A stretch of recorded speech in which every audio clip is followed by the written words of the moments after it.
Coming up, a travel nightmare for people up and down the Red River Valley as Allegiant cancels its last flight of the season from a Florida airport.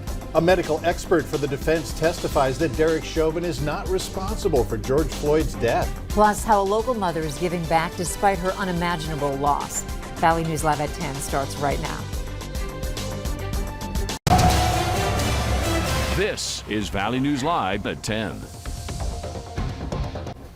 We begin tonight with one of those stories that you could describe as a trip from hell. It involves several people from Fargo and Grand Forks who are finally back home tonight after unexpected flight cancellations left them stranded in Florida for days. As Valley News Team's Courtney Lockie found out, it took a village to get one group of friends, which started as strangers, back north.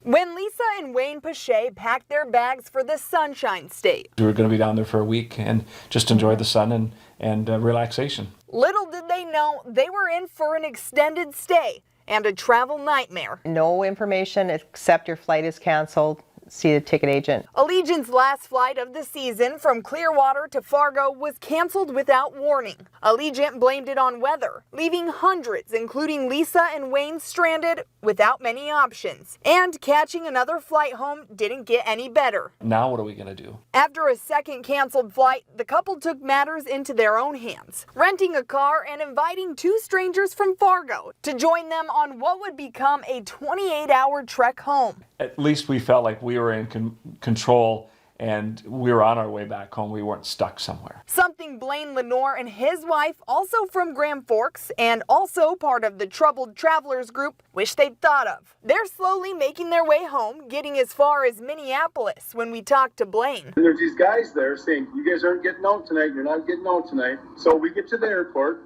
and everything is canceled. In the end, 3 days and 5 canceled or delayed flights later, the rest of the Red River Valley gang is back home and will be for a while. They have no more flights going to Tampa Bay or Clearwater this whole year till October. So we can get out in October, but I don't know if we have jobs very long.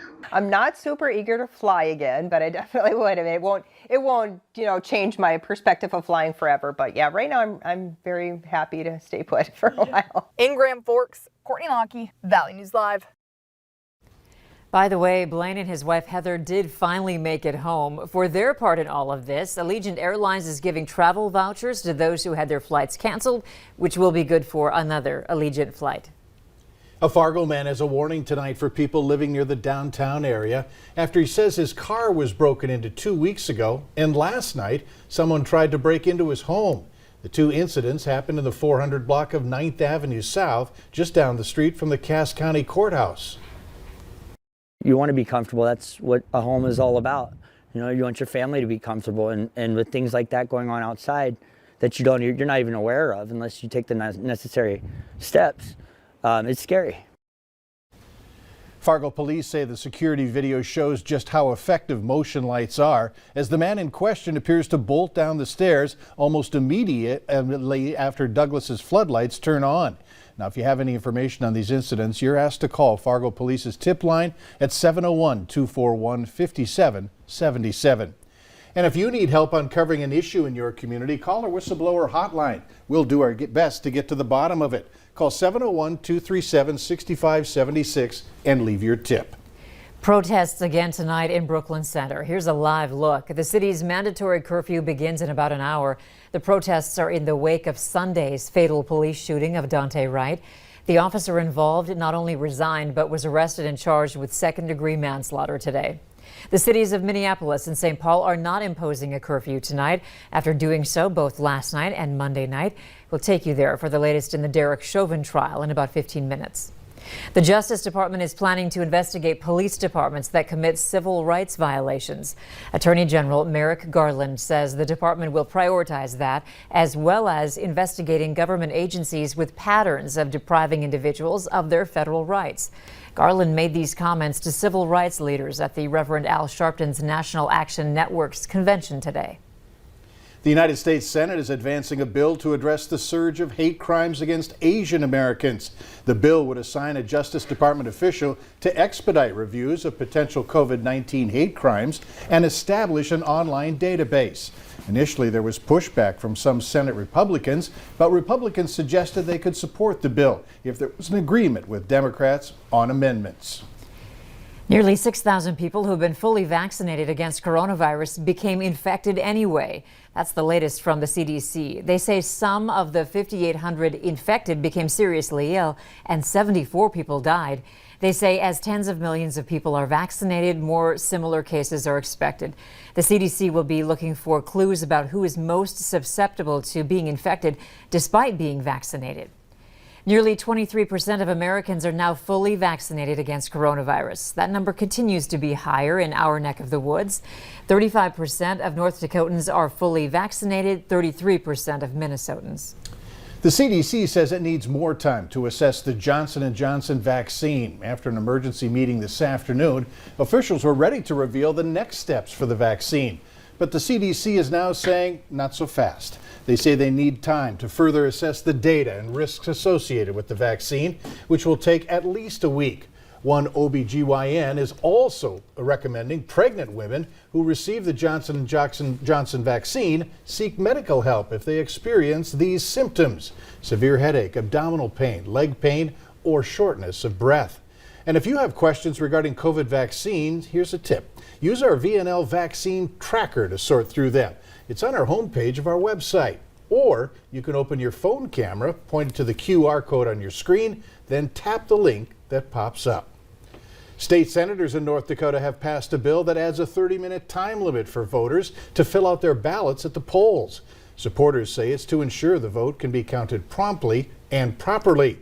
If the voter doesn't fill out their ballot in time, he or she may submit it as is or have it set aside and counted as absentee after Election Day. The bill now goes back to the House. The North Dakota House sacked an attempt to bring the nickel trophy from the State Historical Society or create a replacement trophy. The trophy symbolizes the football rivalry between UND and NDSU and has been state property ever since the two teams ended their string of games. In an attempt to bring the trophy back, lawmakers wrote a bill to allow the victorious school to host the trophy temporarily. They called an audible and amended the bill to give the schools just under $10,000 to build a new trophy for 2023. That bill failed, with many feeling it should be the students who make the replacement. We don't need to be spending $9,900 on this. Let the universities come up with it themselves, decide what they want to do and do it that way. So the trophy will remain in the North Dakota Heritage Center. A Moorhead woman suffered the unimaginable tragedy of losing her newborn baby. Now she's giving back in a big way by donating the baby items she intended to use for her daughter to families in need. Valley News Team's Nishay Taylor explains the woman's importance of helping others.